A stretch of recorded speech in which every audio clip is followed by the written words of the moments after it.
Halo Tribuners, apa kabar semuanya? Senang sekali hari ini saya bisa kembali menemani Tribuners untuk ngobrol-ngobrol lagi seputar kesehatan. Nah, hari ini yang bakal kita bahas adalah perbedaan antara penyakit tipes dengan penyakit tipus. Pasti Tribuners ada yang bingung kan? Sama saya juga bingung sebenarnya. Waktu pertama kali mendengar dua penyakit ini, karena sebelumnya saya pikir dan mungkin beberapa Tribuners pikir tipes dengan tipus ini adalah penyakit yang berbeda. Penyakit yang sama, padahal sebenarnya keduanya ini adalah penyakit yang berbeda. Nah, untuk membahas mengenai perbedaan kedua penyakit ini, kita sudah terhubung dengan Ketua Ikatan Dokter Indonesia Wilayah Bandar Lampung, Dr. Aditya. Halo dok. Iya dok, halo dok, apa kabar dok? Iya, sehat. Baik. Lagi di mana ini dok? Masih di kantor. Oh. Nah dok, sebelum kita membahas ini perbedaan antara penyakit tipes dengan penyakit tipus ini dok, saya boleh tahu dulu nih dok, dokter ini kesibukannya kesehariannya ngapain aja sih dok? Hmm, saya sehari-hari kerja di laboratorium ya. Eh, Pertama di laboratoriumnya PMI, unit transfusi darah PMI, Mm-mm. sama laboratorium kesehatan daerah yang sehari-hari kita juga periksa PCR untuk COVID-19, Mbak Dini. Widih, jadi dokter ini ikut ini dok ya, ikut andil dalam pemeriksaan PCR itu ya dok ya? Ya, di belakang layar lah. Uh. Kalau dokter ada tempat praktek nggak dok, di mana gitu? Enggak, prakteknya di lab aja. Oh, di lab aja. Ya, ketika Iya. misalnya Tribuners mau periksa, nanti bisa ketemu saya dulu, atau setelah periksa lab, nanti bisa konsultasi ke saya. Boleh promosi ya? Oh, oh iya, siap terus ya dok ya. Berarti ada di PMI terus ya dok ya. Ya, siap. Iya. Nah dok, sekarang kita mau ngobrol mengenai perbedaan antara penyakit tipes dengan tipus ini dok ya. Nah, Ya. kebanyakan orang dok ya, dan termasuk saya sendiri, itu juga selama ini saya pikir ya kedua penyakit ini nih sama dok. Cuman berbeda penyebutan aja dok ya. Ada yang bilang tipes, ada yang bilang tipus gitu. Padahal sebenarnya kedua penyakit ini nih beda ya dok ya. Ya, benar. Iya, Jadi, perbedaannya ada di mana dok? ya, awalnya juga saya waktu pertama kali disebutin, ya Mm-mm. pikir mirip ya. Tapi, oh maksudnya tipes sama tipus gitu ya. Mm-mm. Sama us gitu. Jadi kalau tipes itu yang biasa kita sudah kenal. Tipes itu ya penyakit di saluran pencernaan, biasanya infeksi bakteri, tepatnya bakteri Salmonella typhosa. Ada juga infeksi paratiposa. Jadi ada para itu yang mirip. Jadi satu familinya masih dekat-dekat situ. Tapi spesifik dia menyerang di daerah saluran pencernaan. Biasanya pasiennya itu demam, mual, muntah, bisa diare gitu ya. Kemudian juga kalau nggak cepat diobatin, yang berbahaya kalau sampai saluran pencernaan, lebih tepatnya ususnya itu bisa perforasi, jadi bisa jebol gitu karena Salmonella typhosa itu mengeluarkan racun, ya, namanya toksin. Ah, itu yang parah lah itu. Itu yang mungkin sekarang yang sering orang kenal sampai harus diopname dan sebagainya itu tipes gitu ya. Nah, Mm-mm. kalau yang tipus emang jarang kasusnya, tapi sebenarnya tidak tertutup kemungkinan karena ketidaktahuan gitu Mbak Dini. Iya. Penyebabnya juga bakteri, biasanya penyebabnya adalah rickettsia, tipus itu rickettsia, tapi dia ada perantara. Perantara Mm-mm. itu arthropoda namanya ya. Jadi hewan-hewan yang berkaki enam, misalnya kutu, tungau gitu ya. Nah dia rickettsia itu numpang menular ke manusia itu lewat perantaranya tadi. Kalau yang tipes tadi itu dia memang kuman ataupun si Salmonella typhosa itu langsung ke makanan atau minuman menyerang daerah saluran pencernaan.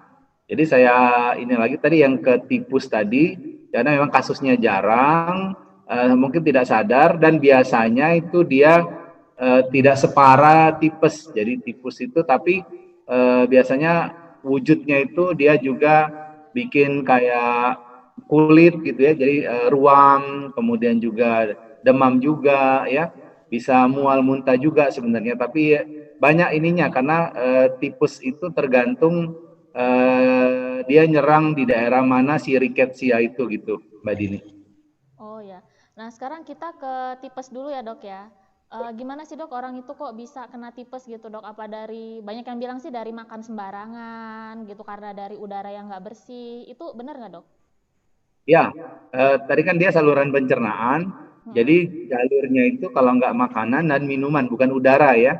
Dari Mm-mm. tikus itu biasanya, misalnya kita jajan, kemudian yang menjual jajanan itu ataupun masakan itu kurang higien ya, kurang bersih Mm-mm. dalam mengelola, sehingga ada kuman salmonella di situ, itu bisa kemakan sama kita yang memakan makanan atau minuman tersebut gitu, Mbak. Mm-mm. Iya. Ada yang bilang juga, Dok, kalau orang kena tipes ini awalnya karena dia kecapean, termasuk katanya kecapean terlalu banyak kerja atau terlalu banyak kegiatan, terus akhirnya dia kena tipes. Itu benar apa nggak, Dok? Mungkin maksudnya kecapean, tapi terus daya imunnya itu turun gitu ya, Mbak. Jadi Oh, imunnya turun, sehingga sebenarnya kalau kita memang apa ya, kalau kita daya tahan tubuhnya baik, meskipun ada bakteri eh, Salmonella typhosa itu tidak jadi penyakit. Nah, tapi kalau kita lagi capek, kemudian juga imun kita menurun, kita kebetulan terpapar daripada kuman Salmonella typhosa, kemudian ketelan lewat makanan atau minuman tadi, itu bisa bikin penyakit dalam tubuh kita gitu. Oh ya, jadi kalau ada orang yang bilang nih, Dok, kalau orang yang bekerja terus-menerus itu kalau nggak kena tipes nggak mungkin gitu. Berarti omongan itu salah ya, Dok ya?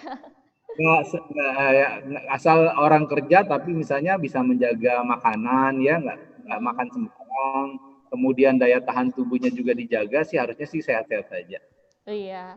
Nah, kalau gejala, Dok, gejala dari orang yang kena tipes ini gimana, Dok? Biasanya sih demam, jadi Mm-mm. sama mirip sama tipus ya. Mm-mm. Infeksi bakteri itu bikin Mm-mm. demam, pas pasiennya jadi meriang, kemudian kalau dia sudah si toksin, jadi si salmonella itu kalau ketelan dia akan mengeluarkan toksin namanya endotoksin masuk ke dalam saluran pencernaan, itu bikin gejala di saluran pencernaan, Mm-mm. mual, muntah, bisa diare gitu ya. Nah, Mm-mm. itu yang khasnya dari tipes tadi, Mbak. Mm-mm. Iya. Nah, kapan kita harus ke dokter, Dok? Kalau kita mencurigai itu tipes, mungkin harus nunggu demam 3 hari atau demam 2 hari, gimana gitu, Dok?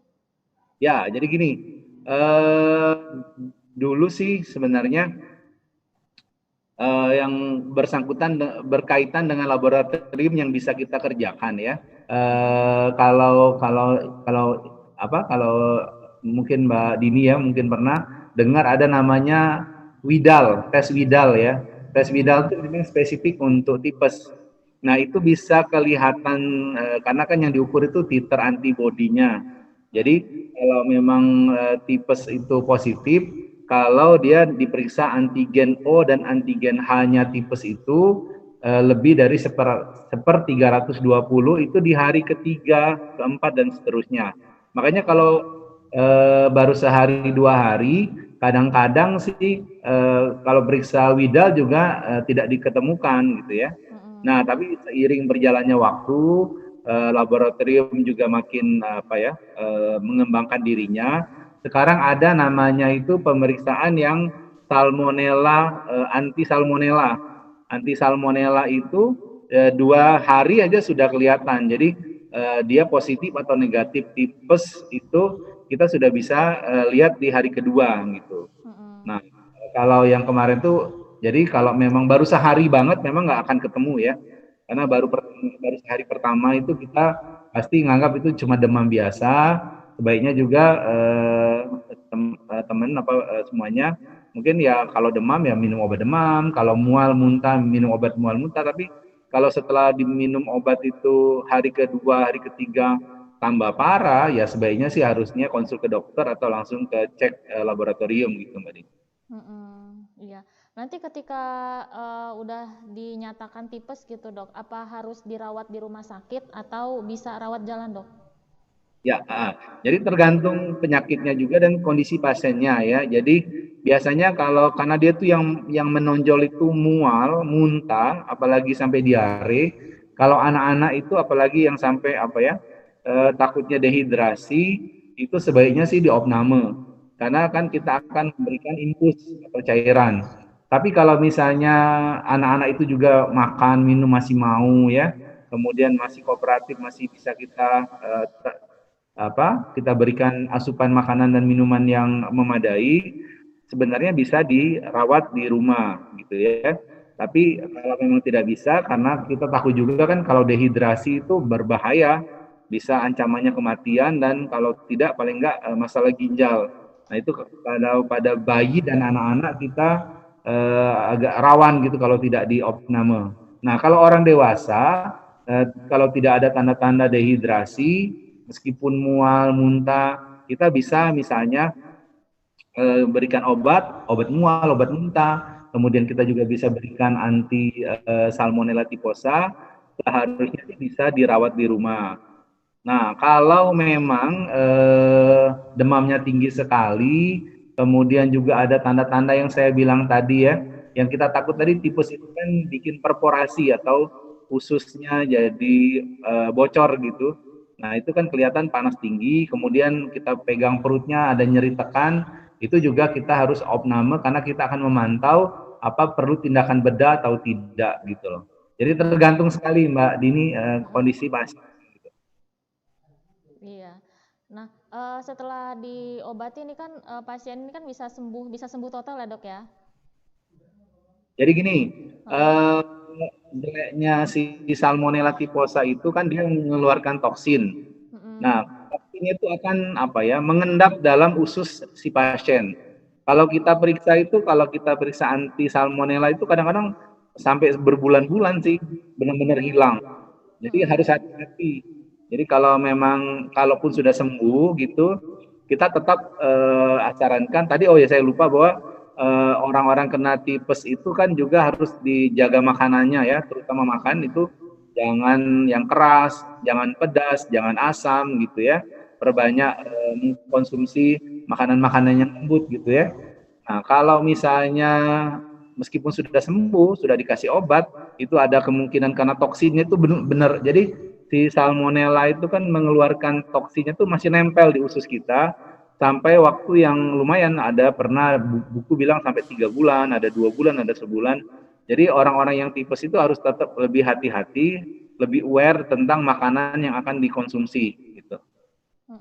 Iya, berarti benar ya dok ya kalau kata orang kalau udah tipes itu setelah sembuh nanti ada kemungkinan dia akan kambuh lagi ya dok ya? Kalau kita nggak hati-hati bisa kena serangan kedua istilahnya. Serangan kedua. Nah, selain harus menjaga makanan dok, apalagi yang harus dijaga dok supaya tipes ini tidak kambuh lagi dok? Yang utama tadi saya bilang daya tahan tubuh ya. Jadi memang daya tahan tubuh kita jaga. Kemudian yang paling penting apalagi di masa pandemi ini, kita sebenarnya corona ini juga mengajarkan kita pola hidup bersih dan sehat. Juga kita akan selamat juga dari tipes. Jadi rajin cuci tangan, kemudian juga makanan-makanan yang bersih gitu ya. Sehingga harusnya kita kalau melaksanakan pola hidup bersih dan sehat itu harusnya tidak saja selamat dari COVID-19, juga selamat dari virus, nggak jajan sembarang, nggak beli sesuatu yang memang nggak jelas gitu ya kebersihannya. Ya kita juga mungkin mulai sekarang sudah membiasakan diri itu Mbak Dini. Iya. Nah dok, ini sekalian dok saya mau meluruskan itu. Ada orang yang bilang kalau tipes dengan demam berdarah itu sering terjadi berbarengan itu dok. Benar apa nggak dok kayak gitu dok? Bukan berbarengan, jadi namanya mix infeksi. Jadi infeksinya karena kan gini, kalau tipes itu bakteri, kalau demam berdarah itu tipes. Yang mana duluan kita kena, itu kalau kita juga tidak aware, tidak hati-hati, sementara kita mungkin masih misalnya nih, misalnya saya ya, saya kena sakit gitu, salah satu misalnya tipes gitu ya, sementara saya juga tidak menjaga daya tahan tubuh, kemudian ada apa? Ada orang yang menularkan demam berdarah, nyamuknya itu bawa dengue itu kita bisa kena. Atau sebaliknya, kena dengue, kemudian kita makannya sembarangan, kita kena tipes gitu. Jadi dua-duanya memang kita terinfeksi. Saya sambil minum ya. Iya, santai aja dok. Iya, jadi memang benar ya dok ya, kemungkinan keduanya terjadi berbarengan ya dok ya? Bisa. Jadinya kita bilangnya mix infeksi. Jadi dua-duanya kita sebenarnya makanya kalau di rumah sakit itu biasanya paket ya pemeriksaan. Paket. Kita periksa dua-duanya karena memang itu kan juga tidak sembarang karena pengalaman gitu. Karena kalau kita cuma konsentrasi ke salah satu, kan kalau demam berdarah itu kan obatnya cuma infus cairan. Nah, sementara yang mual muntahnya kita tidak jaga gitu, nah itu juga bahaya nanti. Atau sebaliknya, kalau orang tipes kemudian tidak periksa demam berdarahnya, kita anggap cuma tipes saja, sementara dia ada demam berdarahnya, nah kita nggak tanganin. Nah, makanya lebih enak, bukan lebih enak ya, lebih safe, pasiennya juga safe, dokternya juga yang rawat lebih safe, diperiksa aja dua-duanya. Memang terbukti salah satunya itu tidak positif ya nggak apa-apa, jadi kita rawat yang satunya itu aja gitu. Tapi kalau dua-duanya kena ya dua-duanya kita harus tangani ya. Ya dok, nah tadi kan soal tipes ya dok ya, sekarang kita coba beralih ke tipus ya dok ya. Nah gimana sih dok kok orang ini bisa terkena tipus itu dok? Ya, tipus itu kan jarang karena memang kasusnya jarang atau memang kurang diperhatikan. Sebenarnya mungkin terutama kalau lagi banjir gitu Mbak Bini ya. Kalau lagi banjir, kemudian kita kurang menjaga kebersihan, kemudian ada kutu, ada tungau ya yang menempel di kulit kita, kemudian di dalam tubuh kutu ada tungau itu ada rickettsia-nya yang penyebab tipus itu, kemudian ke kita, nah kita juga bisa kena. Awalnya mirip sama tipes, terlalu panas ya. Jadi kalau suhu tubuh kita tuh kalau infeksi bakteri itu panasnya lumayan tinggi gitu ya. Kemudian kita kasih penurun panas, turun sebentar, kemudian naik lagi. Nah, kalau dia sampai si rickettsia itu juga menyerang daerah pencernaan, ada gejala mual, ada gejala muntah juga. Jadi mirip, tapi kalau begitu kita periksa lab tadi Widal ataupun anti salmonellanya negatif. Nah, itu mungkin dia dan pengobatannya beda. Antibiotik. Jadi karena dua-duanya itu penyebabnya adalah bakteri, pengobatannya menggunakan antibiotik. Pengobatan tipes dan tipus itu antibiotiknya berbeda, Mbak Dini. Iya, itu tadi kan dokter sempat menyebutkan panasnya naik turun ya dok ya. Itu berapa hari panasnya naik turun kita wajib waspada kalau itu tipus dok? Iya, tergantung ini juga sih, tergantung sekali lagi tuh memang di daya tahan tubuh ya.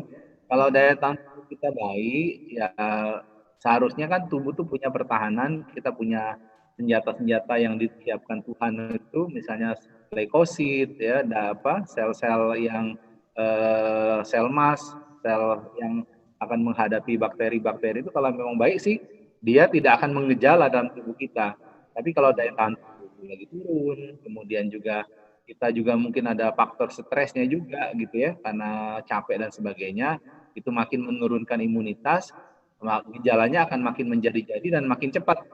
Yang misalnya tipes itu saya bilang tadi hari ketiga, hari keempat, mungkin sehari 2 hari, karena memang kita lagi drop istilahnya itu, kondisinya kita sehari 2 hari sudah lumayan parah kalau dilihat gitu ya.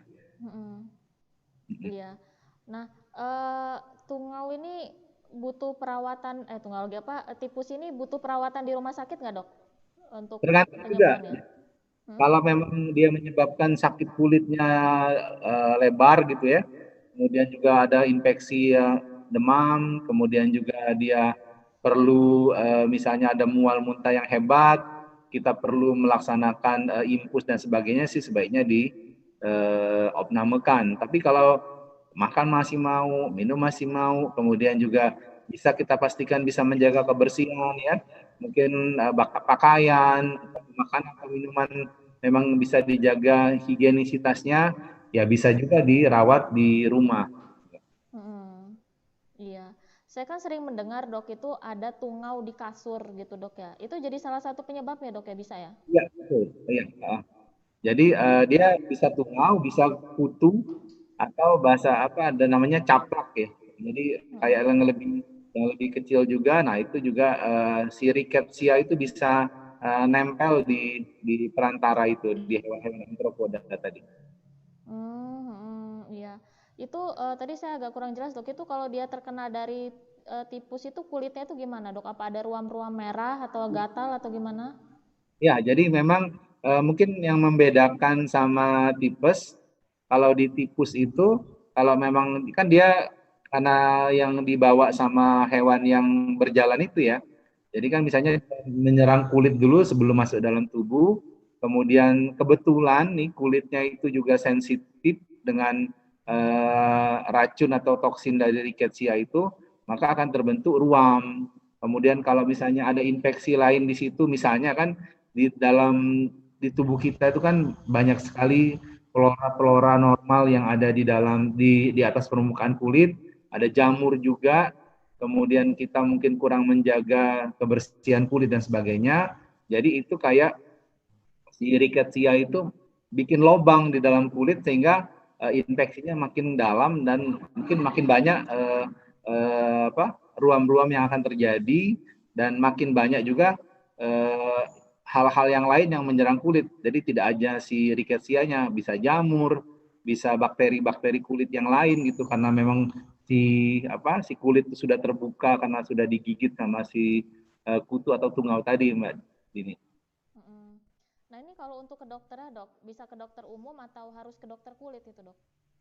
Kalau masih ringan-ringan saja, belum banyak yang terinfeksi ya misalnya, ya sebenarnya dokter umum juga bisa, tapi juga diobatin dua-duanya. Jadi dari sisi sistemik istilahnya nanti dokter akan memberikan antibiotik sistemik karena kita takut juga ada yang sudah terlanjur masuk ke dalam darah ataupun saluran pencernaan. Sementara kulitnya juga kita akan kasih antibiotik yang dalam bentuk salep gitu. Kemudian akan dijaga kebersihan kulitnya gitu loh, Mbak. Tapi kalau sampai parah, kulitnya juga luas yang kena, kemudian dalam terutama ya, sebenarnya kedalaman kulit itu juga kita agak takut karena kan di dalam kulit itu kan ada pembuluh darah, ada tulang dan sebagainya. Takutnya infeksinya bisa menyebar dan berbahaya. Eh, Kalau memang dirasa akan terjadi infeksi sekunder dan sebagainya, sebaiknya sih dikonsultasi ke spesialis kulit gitu, Mbak. Iya. Nah kan ada beberapa orang ini yang cuek ya dok ya. Kalau penyakit kulit ya udahlah diobatin dengan obat-obatan biasa juga pasti sembuh gitu. Tapi nah kalau si tipus ini dok dibiarkan terus ya, efek buruknya itu ke pasien ini gimana dok?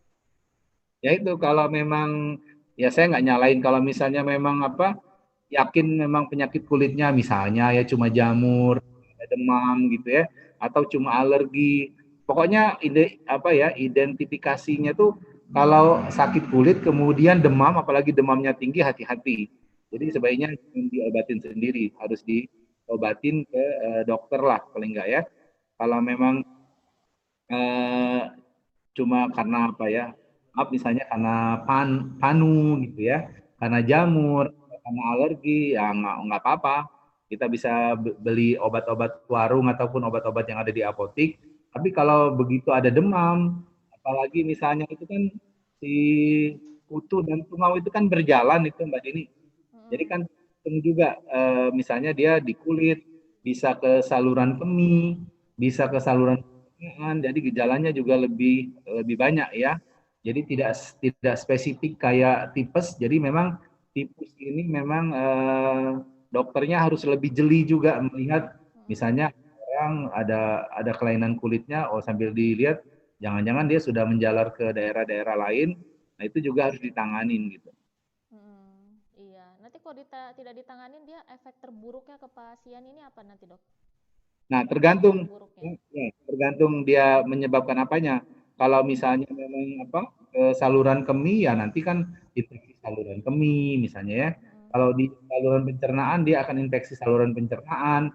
Mungkin mirip sama tipes tapi beda kalau kita lihat tadi. Kemudian kalau misalnya dia kemana-mana ya tergantung penyakitnya. Nah itu yang kita takutkan, apalagi ditambah sekali lagi status imunitas si pasien. Kalau misalnya dia masih anak-anak atau dia sudah lansia, itu kan sistem imunnya tidak optimal sehingga makin merajalela itu si rickettsia itu bikin masalah di dalam tubuh pasien.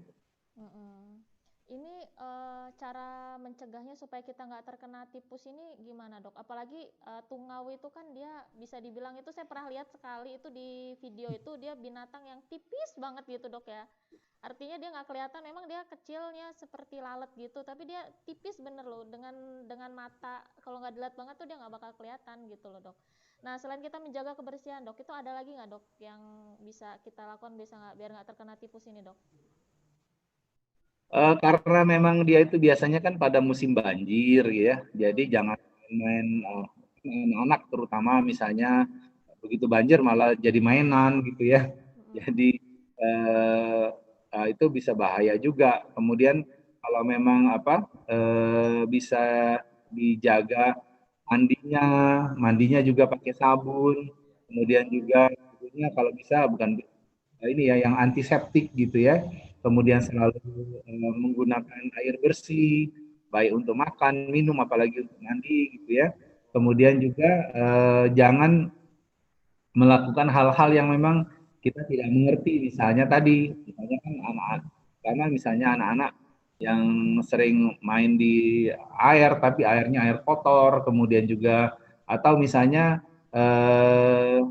sehari-hari, misalnya tadi yang Mbak bilang tungau itu kasurnya jarang dijemur gitu ya. Kemudian bajunya berhari-hari nggak diganti gitu kan, dipakaiin, kemudian basah-basah juga tetap dipakai. Nah itu kira-kira yang makin memudahkan di tungau itu menginfeksi kulit kita gitu. Gitu. Jadi kalau tungau selama ini kan orang taunya tungau itu hanya ada di kasur ya dok ya, tapi ternyata di baju yang nggak pernah ganti pun bisa ada ya tungau ya dok ya. Apalagi kan kebetulan saya punya anak itu yang senang pakai jeans, apalagi ini kan bisa sebulan nggak dicuci, wah itu bahaya. Jaket gitu kan berhari-hari dipakai, kemudian nggak pernah dicuci, nggak pernah dibersihkan. Nah itu juga senang itu si tungaunya nempel di situ gitu. Iya dok, memang sih dok ada orang sih dok ya, yang kalau jeans itu kalau belum kelihatan kotor itu nggak akan diganti dok. Iya. Betul. Iya, Banyak. digantung aja udah cukup dok. Ada yang seperti itu gitu loh dok. Ya, Nah, betul. tapi kan intinya dari untuk mencegah tipes dengan tipus ini kan menjaga imun tubuh ya dok ya. Betul, Nah, betul. nah ini dok terakhir dok, gimana sih dok supaya imun tubuh kita ini tetap kuat dok, gitu, biar nggak terkena tipes, dan bisa mencegah biar nggak terkena COVID ini dok? Saya senangnya membaginya dua, usaha lahir sama usaha batin.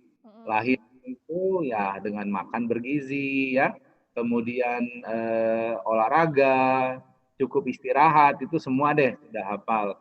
Kemudian batinnya juga disenangkan, gembira, jangan stres gitu ya, banyak mencari kegiatan-kegiatan positif, itu juga akan membangkitkan imunitas kita. Jadi harus dua-duanya deh. Jadi secara lahir, secara batin, kemudian juga jangan melakukan hal-hal yang sebenarnya tidak perlu atau konyol. Misalnya tadi kan pakai baju bisa berhari-hari, pakai jaket berbulan-bulan nggak dicuci gitu kan. Sebenarnya apa mau dibanggakan, tapi itu kan sesuatu yang malah membahayakan kalau tidak hati-hati gitu loh, Mbak Dini.